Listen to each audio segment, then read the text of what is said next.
Eric, Aberdeen, it's fair to say the first two managers that you were involved with at Aberdeen were titans of the game. So Billy McNeale signed you in an S form? That's correct. Yeah. And Sir Alex Ferguson puts you on pro terms? That's right, yeah. Not exactly. bad? No, not too bad. As I said, I was just desperate to be a football player, and I never, although you dream about being a football player, you don't think you're ever going to make it.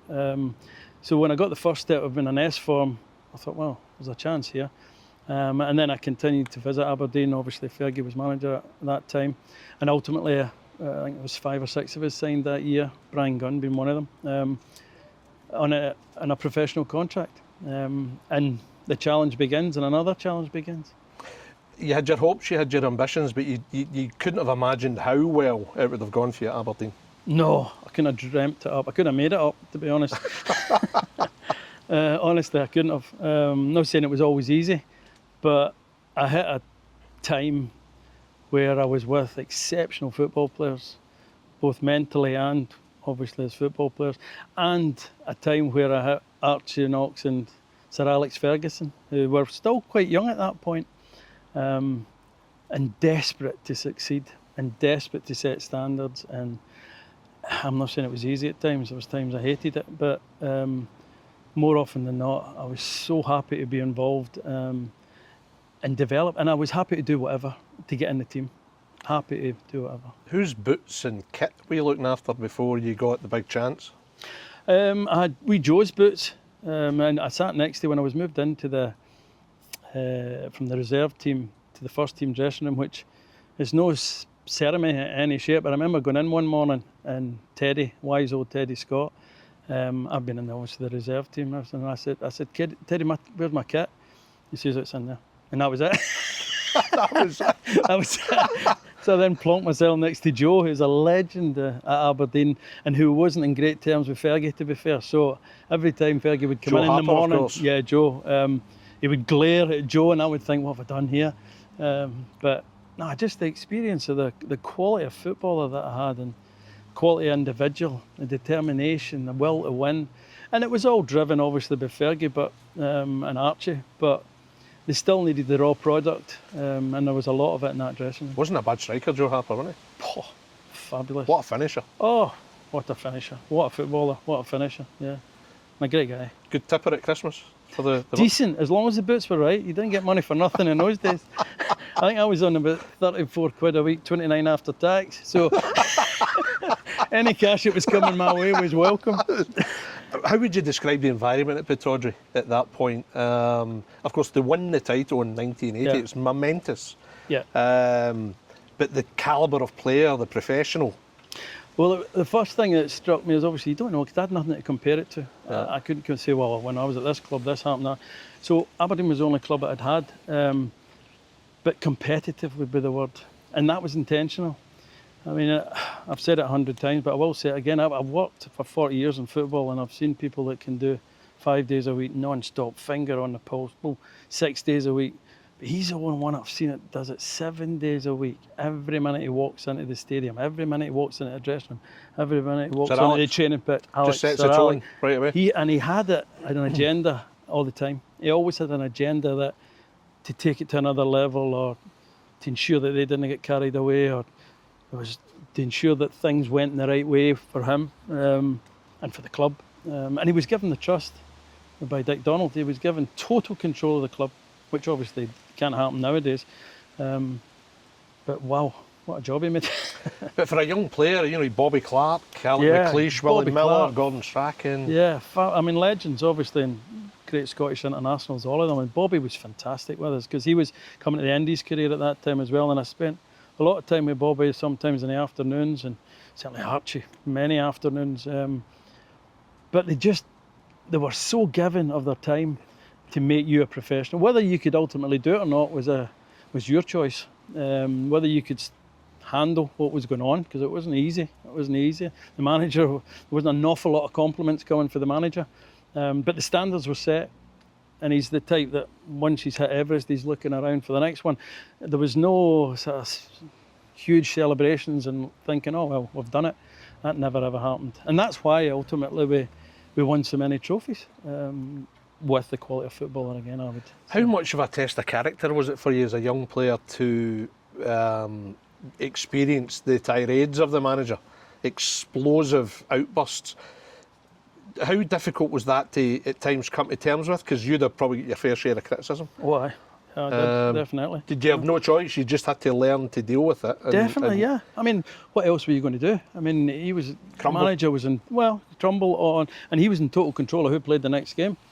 So you took it on the chin, and I'm not saying it was easy. It wasn't. It was times it was difficult. Your confidence went. That I didn't play well, so whatever. But would I have been the same player without him? Maybe not. So I'm thankful for the players that I played with, especially. But for him and Archie, they contributed enormously to my development. And then going forward as a coach, you obviously take things that you've learned from them and whatever else and situations. And the game hadn't changed enormously by the time I started in coaching. So no, I'm thankful that I landed there. And to win the trophies that I won, my goodness, incredible. Before I came down here to see your beautiful home, Eric, and thanks very much for hosting us. Pleasure. I was fascinated when I was doing a bit of research that there was an official Aberdeen publication where you were quoted as saying that Archie Knox was a better coach than Sir Alex. Yeah. How would you quantify that?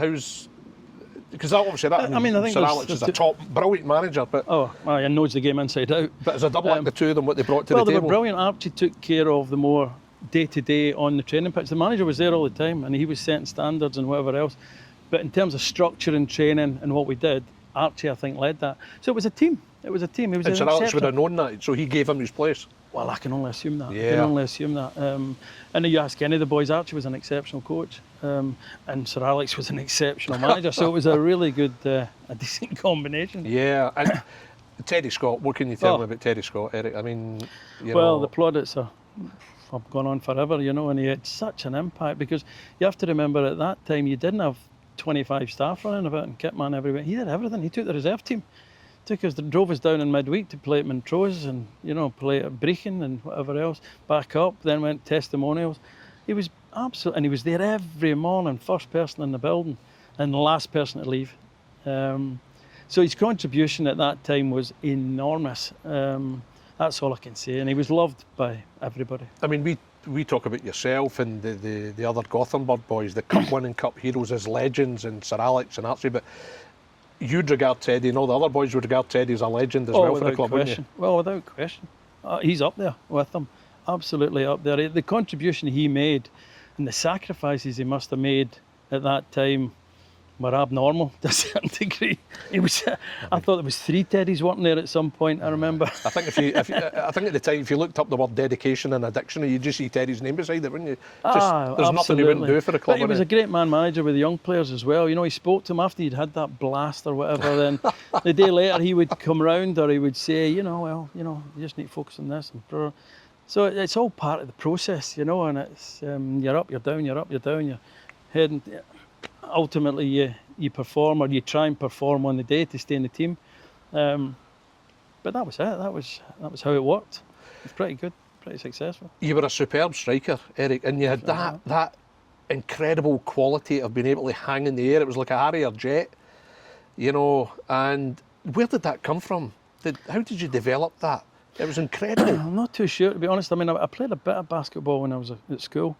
But I remember, because I used to play in midfield, and I remember playing up in the Highlands, and the goalkeeper kicking it out. I was playing centre midfield, and the goalkeeper kicking it out, and he kept kicking it out, and I won every single header that landed.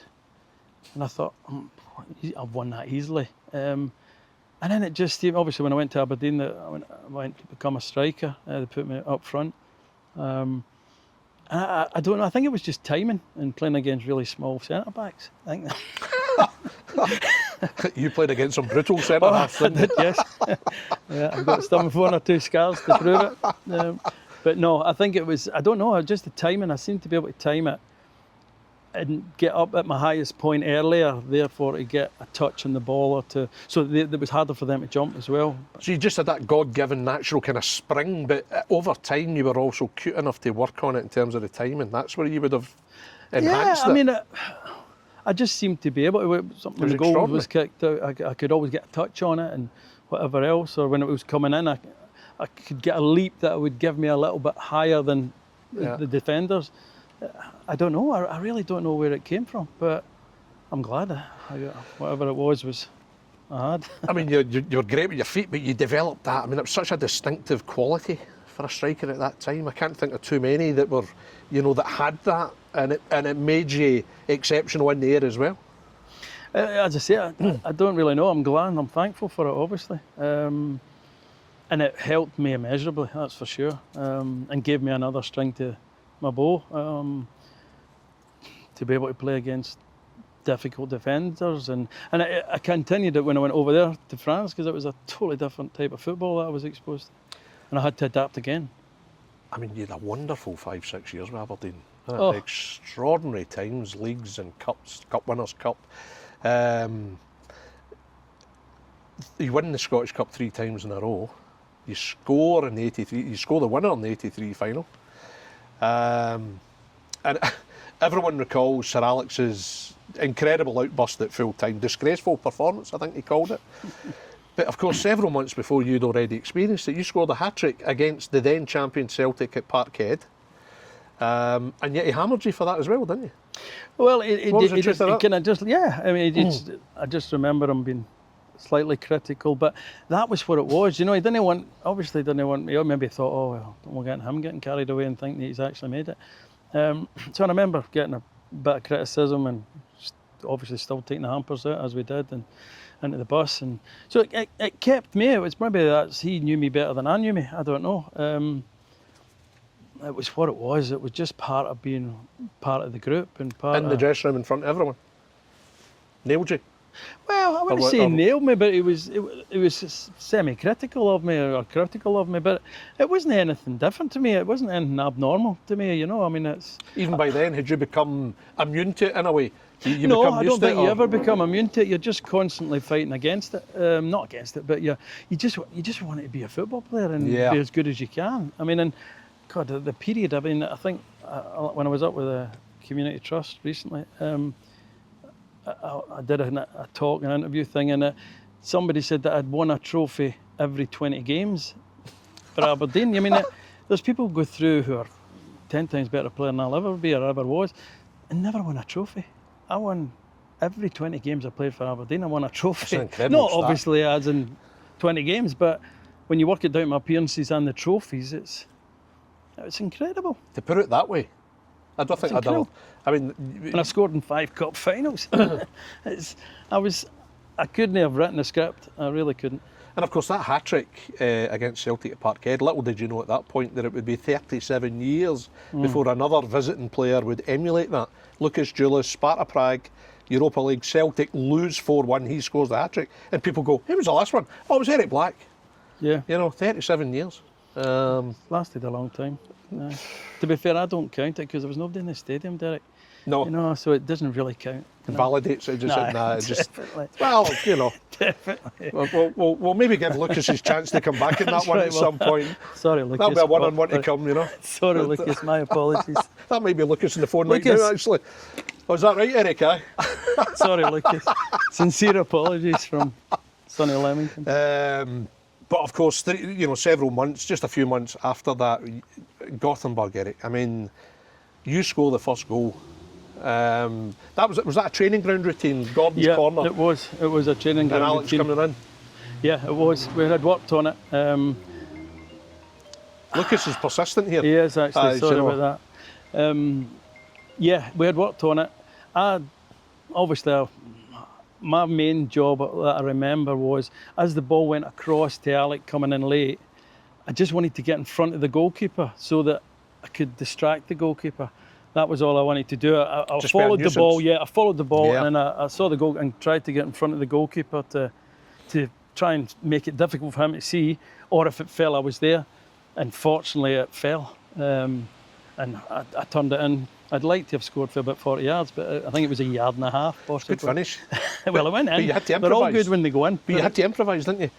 Yeah, I did. Yeah, but it was. It's a surreal moment. I mean, it lasts for about 30 seconds, obviously, but it's a surreal moment. You've scored in the European Cup final against Real Madrid, but very quickly you're back in having to focus on the game. So it doesn't last too long. It's funny, the finish that night wasn't too dissimilar to the one in the 1984 Scottish Cup final. Is that right? It was like, it was like a hitch kick, wasn't it? Similar, yeah, Paddy wouldn't agree with that, and he took his head off. I think. Bracky, huh? When you go into that game against Real Madrid, are you thinking, so you're 19? Yeah. That's an amazing moment for a 19-year-old. I mean, even going down the corridor, going into the lead out into the tunnel, I remember standing there and they're all white, tanned, immaculate Spanish internationals and South American internationals. In Aberdeen. A little bit whiter than most, yeah, and not as many teeth. I do remember them looking across and thinking, Big Dougie's there, Jim's there, Big Eck, whatever. And they must have been looking, going, oh, it's chucking it down out there, this ain't going to be good.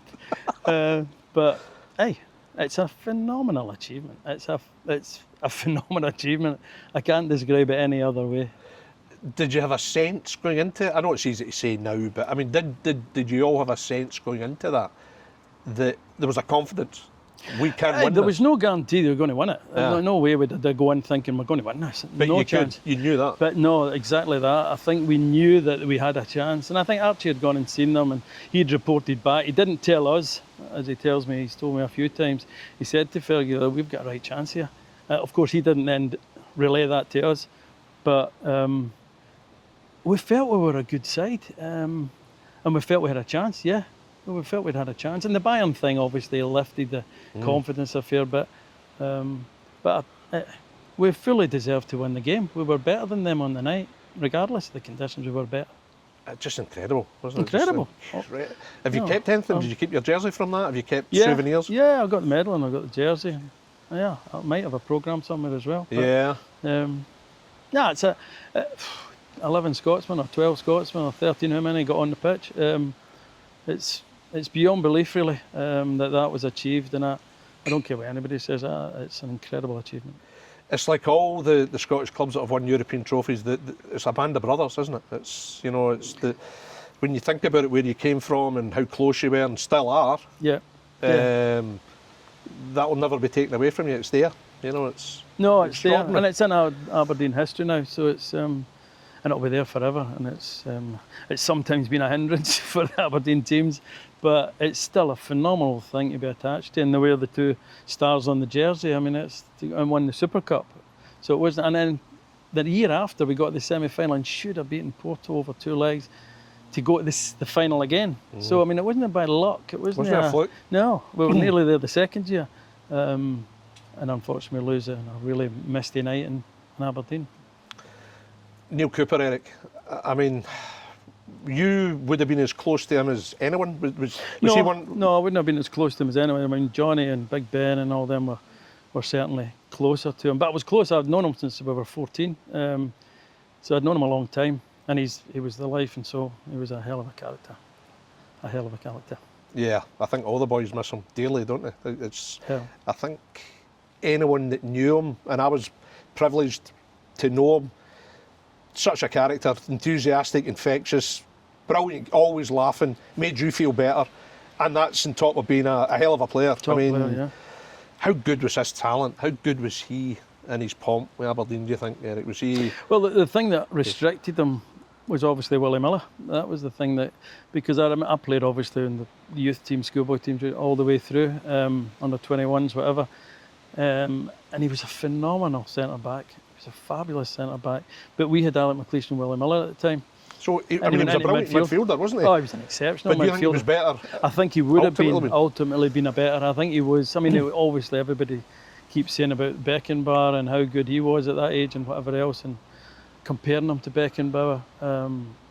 I think he might have been even better if he'd been a centre-back, but he was an exceptional midfield player. And tough, and technically gifted, and good engine, and him and Neale Simpson were an incredible combination in there. Best Fergie impersonator ever? Without question. Really, really good. Exceptionally funny. But, you think Fergie even now deep down would go, okay, fair enough, no bad? I think he's going to have to admit it at some point. I mean, you won everything at Aberdeen, fabulous times. But unfortunately, there was a sour ending. Yeah. You're on the approach to playing Hearts in the Scottish Cup final, 1986. Give me a background to events at that point. Sir Alex is desperate for you to sign a new contract. Well, they're offering me a new contract, but at that point, I didn't want to sign because I just thought that I could earn more money somewhere else. And I'd had contact from teams in England.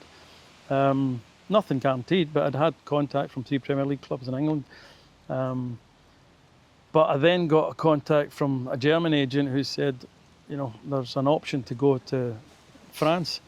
Would you go to France? And I said, yeah, I'll go wherever. Because I couldn't go to England without the club agreeing.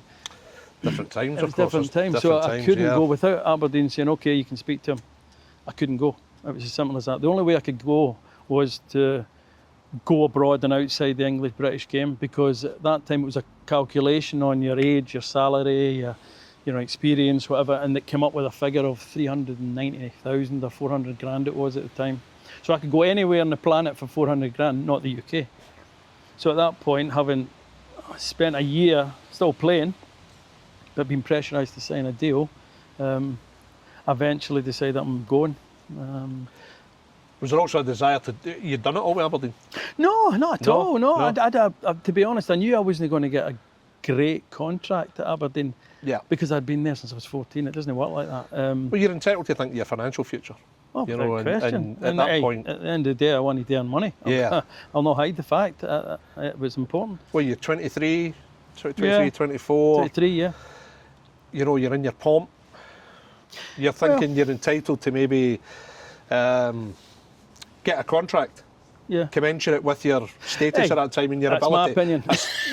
But no, in fairness, I mean, at that time you'd have been regarded one of the best young strikers in Europe. So you're entitled to think, look, okay, if I can get a really good offer, I've got to explore that. Definitely. I mean, I went abroad and nobody had heard of Metz. I had never heard of Metz. I was going to go to Monaco to start with, and the deal was signed. I signed a 5-year contract with one clause. Arsene Wenger phoned me and said, look, I'm going to Monaco. Go down and see it. Go down and see the stadium. We'll look at apartments, speak to the chairman, sign the contract. So I fly down, London, and at Nice, pick me up, helicopter into Monaco, spend the whole day there, sign the contract, but there's a clause, he's having a problem getting out of Nancy at the time with the French FA, so there's one clause in it. But I signed the 5-year contract. And this is a few years, of course, before Arsene Wenger becomes the name that he did. No. Well, he did well at Nancy. That was why he was going to Monaco. But not prior to him doing really well at Monaco, and then obviously what he does over here is, again, probably only second to one man. So, yeah, he then calls me and said, will you go down? So I go down, sign a 5-year contract, look at apartments. That's it. I think I'm going there. I then come back, and unfortunately, Sir Alex got an idea that I've been out of Aberdeen to London, so he thinks, I don't know what he thinks, but I've then gone to Nice, which he doesn't know. But then it came to a point where I thought, right, I can't go any longer with this. I'm no signing. I just ain't signing, and I'm going. And that's when we parted our ways. It wasn't straightforward, but... How soon was it to the cup final against Hearts, Eric, that he bombed you from the squad? I think it was Monday. The week of the game? I think it was, yeah. I think it was the Monday. I could be wrong, that might be. How did you feel at that point about that decision? Well, devastated, because obviously I didn't get a chance to see the boys. I went out, left the club, and I didn't get back to see the boys. And I watched the cup final in my house. So myself, watching my bag of crisps and a beer. But that's life, innit? That's the way it was. And to be fair, it was one of the best decisions I made to go abroad. And then obviously the problem is that Monaco then, Wenger doesn't get his go-ahead to leave. He has to stay one more year. And the guy at Monaco at the time, Tukac, didn't want me. So I'm left at that point. So I then got offers from St Etienne and Frankfurt, Leverkusen, Metz. And I meet a couple of them, and I liked the guy at Metz. And my wife's half German, her mother's German, so her grandmother lived about 2.5 hours. I thought that might be easier to integrate and whatever else. And I signed for Metz, who I'd been dreaming of signing from the age of 5, obviously. That's right. always known of them since you were a kid. I was always a Metz supporter. But that would have been a huge regret, of course. You wouldn't even have had apart from missing the cup final, which was big enough, but not even a chance to say farewell to the fans, a proper send-off. That would have hurt. That did hurt. But it was what it was. It was football at the time. I knew the way the club was heading. It was very successful. The manager was successful. He was calling the shots. And who was I to... I had to just take what I had to take and get on with it. And I'd made the decision, and I was happy with the contract that I was going to get over there, which was a lot more than I would ever have got in Aberdeen. So, and it changed my life. It changed my perspective of football. It changed my life a little bit, of the cultures and the experience so much. You loved everything about it, didn't you? I loved everything. I loved the way of life and the approach to football. Yeah, everything. I worked with some good coaches, played with some fantastic players. Was fortunate enough to win 2 trophies at Metz, especially the French Cup final, which is exceptional. Tell me about it. I mean, honestly, exceptional. It was only the second time in Metz history that they got to the final. I did score again, did I? I just didn't want to put that in, but you can cut that bit out. But we drew 1-1 and then we won in penalties. But we're playing Sochaux, and I think a few of the boys from Sochaux went on. Stéphane Pay and Rousset and all they went on the Hearts night after that. Yeah. But it was just a fabulous experience. The president was there, the president of France, there to give the medals, and before the game, shake hand. Part of the Prince was chocker with both supporters. After the game, we went to the Lido, all the players with their wives and the directors, and we had these huge tables and everybody mingled, and I thought, wow, this is unbelievable. But it was a great experience. It was just, and I learned the language, which was great. Is that one of the best games of your career? I mean, the Aberdeen things. It was. One. It's got to be one. Yeah, definitely. I mean, I was very fortunate at Aberdeen. Experienced incredible games, but it's got to be up there with them. Not quite Gothenburg and that, obviously, but it's. Did Celtic or Rangers ever try to sign you when you were at Aberdeen, Eric? No. But when I went to France, I was leading scorer in France at Christmas. What they called the Trev, which is the break. Yeah. So they have a month's break, and I'd been in round about Scotland things and whatever, and I had got a couple of calls from both at that time to say whether, and I just didn't want to come back. I was there 6 months, and I was top goal scorer in the division, and I'm thinking, I ain't going back now. I'm not going back yet. Discreetly sounded out, would that be a good way of putting it? Get tapped. Don't think it was called that, Derek. No. I liked the first version, discreet was good. A bit classier, a bit classier. Yeah. But I mean, for an experience, but Lennon Miller's, there's such talk about Lennon Miller at Motherwell just now, and he looks almost certain to be moving, and everyone's saying go abroad for the experience. I take it you would wholeheartedly. Well, there's 1,000 different things. Yeah, there's different times. There's the different things. I was the first British player to play in the French First Division. I was the first person. And Ray Stevens was playing in the Second Division at the time, and he was only about an hour from me, so that was good. That was a nice sort of tie-up as well. So I was the first British player to play, and obviously after that, Hitler arrived, and Mo arrived before going to... Mo arrived, obviously. Who else? Was Hoddle. So there was quite a few started there, Waddle. So they all started to come, but it was a fabulous experience for me. Fabulous to experience a different culture, different players, different tactics, different coaching methods. Sports science was miles ahead, medical was miles ahead of Britain at that time. Lifestyle, fantastic. Yeah, well, life was great. It was, it was great. I enjoyed it. It was a lovely time. I had made you a better player. Yeah, it did, because I remember my first game in Bordeaux, and remember, I think the French league would probably have been in the top 2-3 leagues in the world without question, because the French had won the Euros. And only one of the French players played outside France, Platini. He was the only one that played outside France. And then my first game was Bordeaux away, and they had Tigana, Gires, Battiston, and I never touched the ball. I ran about for 98 minutes in about 40-degree temperature. You couldn't even kick them either because you couldn't get near them? Oh, never. Honestly, they were so good. I thought, I've made a big mistake here. I'll never score a goal because I'll never get near the ball. But it worked out over time. Absolutely incredible experience, but unfortunately, injury affected you, and you've had a back injury. I mean, people think that maybe just came through your first team stardom, but was it something as a kid you had?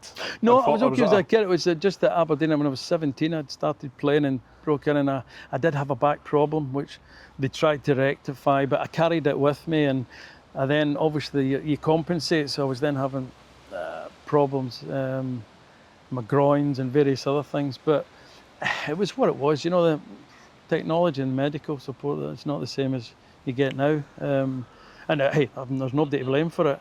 But it's what it is. Cruelly, you had to hang up your boots before you were even out your 20s. And even now, it's the back is still, it's a long-standing issue for you, isn't it? Yeah, no, I don't think it's ever going to go away, but it's what it is, and you know, and I've learned to live with it, and I manage it, you know, and I manage it, and it's what it is. You got 2 Scotland caps. I did. Now, yep. I think people will be surprised it's only 2. In fairness to you, the competition for places is phenomenal. I mean, you look at the level of striker. Mo Johnson, Frank McAvenny, Brian McClare, Charlie Nicholas, and a certain Alan McCoy's too. I think you know as well as anyone, Eric, is that true? Well, obviously our paths have not crossed as much, but we grew up together in East Kilbride, and I think I must be one of the oldest football people that has a connection with Ali. We played at 5, 6 years of age with Calderwood Star, with Maxwell in primary and 4th East Kilbride Boys Brigade, and so anything to get a game of football, that was all we wanted to do. But yeah, and then I left when I was about 11, 12, but you know, we played football together all the time, and spent time together, you know, up at Maxwell in primary school and the pitches and playing football all the time. That's all we ever did, was play football. And then, as you allude to there, I actually come on and play with them for Scotland. That's fantastic. I mean, that's another surreal one. You know, somebody you've known since you were 5 or 6 and played football with, and then you play for Scotland at Hampden with them. I mean, it's... When you were in the squad, couldn't make that one up either. When you were in the squad preparing for that game, did you talk about that possibility? How good would that be? Not really, no. No, not at all. Coisty was, I don't know how many caps he would have had at that point. But I mean, I'm sure he doesn't even think about it, but I did, because I didn't play that many times. So, but to do it with him, or to play only the remainder, I come on as a sub. Hungary at Hampden, 87. Fabulous. I mean, on the bench fabulous for the scrapbook, that one. Replaced Mo Johnson? Mm-hmm. But listen, even once for you would have been 100%. Your other cap was Luxembourg away, but yeah, once would have been enough, without doubt. I dreamt of playing for Scotland all my life. I dreamt of that, because it was the biggest game in the calendar, was Scotland-England game when I was growing up. Obviously it's the Rangers-Celtics game, but Scotland-England game was really important. That was an annual event that I remember my father used to go to Wembley, and he would save up 2 years to go. They would save for 2 years to then get the bus down to Wembley, and then they would come back up and go to Hampden. So that was a big event. So that was, to do it once was, I'd love to have done it 102 times, but 2 is fine. Other than playing beyond your 20s, I mean, would you look at your playing career as just lucky? Very fortunate, I'd have to say, very fortunate. Hugely fulfilling. Oh, incredible. I mean, as I say, I've won medals, I've been at cup finals, I've played with top players, I've experienced another country. We were successful with a smaller team. Metz wasn't the biggest team, there was Marseille, Paris Saint-Germain, Monaco. So they weren't the biggest team, but to win a cup final with them was another special experience. And I still speak to some of the boys, you know, and we're on WhatsApp with the Gothenburg boys, but I've still got 5 or 6 players in France, that team. Because when you win something together, there's a certain bond. I don't care what anybody says, and I still speak to them. So that's class. It's nice. It's nice. Class. It's what it is. And a certain Mr. Strachan's not too far away from you, is Yeah, he? Gordon's not too far away at all. They're legendary. Do you bump into each other on the high now street? and again, yeah, I see him. I don't see him often, because Gordon's obviously working away, and he's a lot up in Dundee and wherever else, and so I don't see him that often, to be honest. But yeah, he's not too far away. Yeah, occasionally if you run out of sugar or you need some milk, you just knock on the door. He's the man to bring in the sugar. Fantastic football career, Eric, and love talking to you about it. And thank you very much for hosting us and giving us your time. An absolute pleasure, Derek. Thank you, very much. Thank you.